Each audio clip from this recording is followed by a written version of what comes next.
Apple announcing a slew of new products, including the highly anticipated MacBook Pro and a new way to listen to music that's even cheaper than Spotify. Cheddar News' Michelle Castillo attended the virtual event and is here to highlight the highlights. Michelle, it's great to see you. As to the new MacBook Pros, they're here. What can you tell us? All right, let's start off right off the bat with the price point. So you're starting with a 14-inch model for about $2,000. You have your 16-inch model for about $2,500. You can order them starting today, and they will be shipping and in stores starting next week. Now, there's a couple cool features that I was really interested in. One is that the magnetic safe charger is back. If you're like me and you hate the Thunderbolt port to charge from, it's still there if you want it, but you can get back to that MagSafe charger that I know a lot of us there. You can see it right there. A lot more ports on these MacBook Pros, including an HDMI port. So really for those people who are complaining about that on the older models, that is definitely back. The second thing is this new computer does feature Apple's own processing chip, the M1 Max and the M1 Pro, depending on which model you decide to choose from. They touted so much of the benefits of this chip, the idea that it's a lot faster than its predecessors. I think when you look at the 16-inch MacBook Pro, it's at least twice as fast, the CPU, compared to its earlier model. And also the other cool thing is the battery life on these guys. So you're looking at one of the cool features is you can charge about 50% of the battery on this computer in just 30 minutes, and they're going to last a lot longer. Now, if you use the computer for streaming video, you're going to get about 14 hours of view time just on the 14-inch model on one charge, and you're going to get 21 hours on the 16-inch model. So definitely for those who are looking for higher speeds, a better processing power, and longer battery life, this is the model for you, even though it is a little bit more expensive than in the previous models. So we also heard about the new AirPods. I think these are on many people's holiday wish list. Michelle, how is Apple innovating the listening experience this time?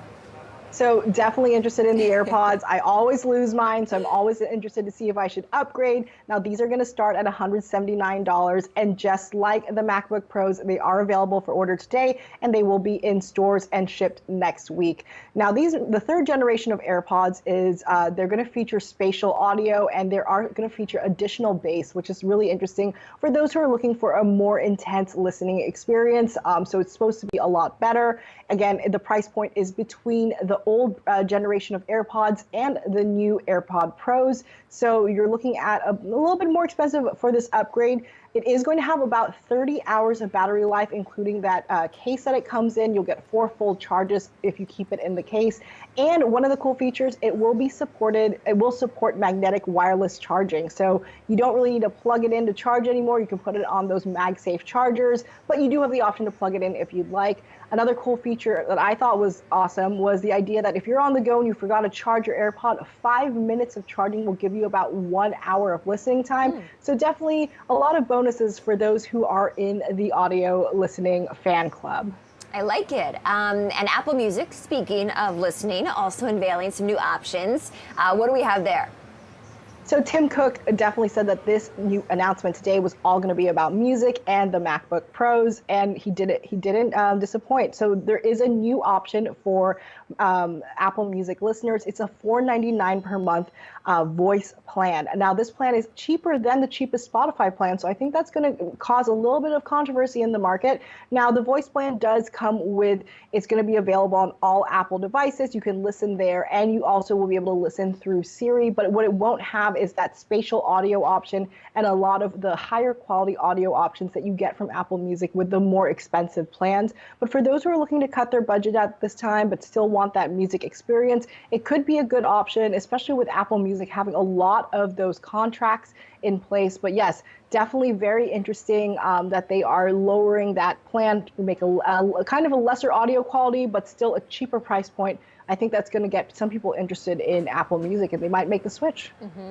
I know Apple has caused some waves here in the advertising industry, too, by adding more privacy controls. A new report in the Financial Times saying that this actually has boosted Apple's own advertising business. How did that happen? Well, Apple iOS users are among the highest household income earners in the world, and they actually earn more than Android users. So they're a very lucrative advertising demographic.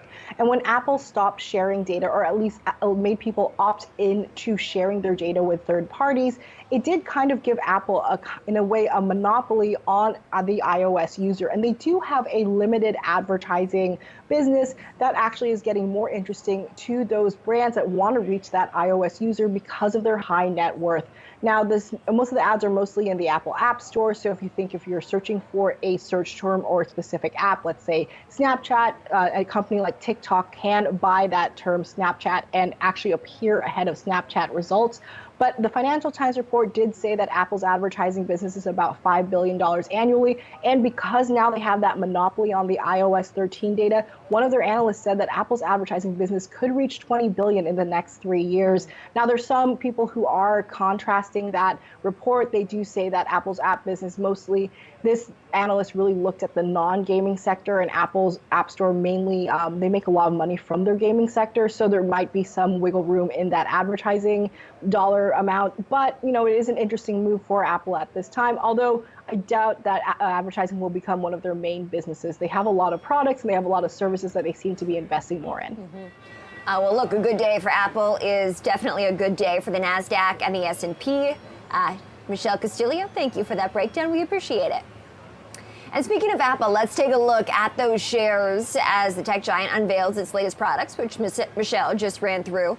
This stock is at session highs as this announcement has gotten underway, up 0.8%, and that is positive. I mentioned for both the NASDAQ and the S&P, it's the biggest component in both of those indexes. Doesn't have as large of a weight in the Dow, which is a price-weighted index, but is helping boost both the NASDAQ and the S&P, even on a day when that 10-year Treasury yield does tick a bit higher.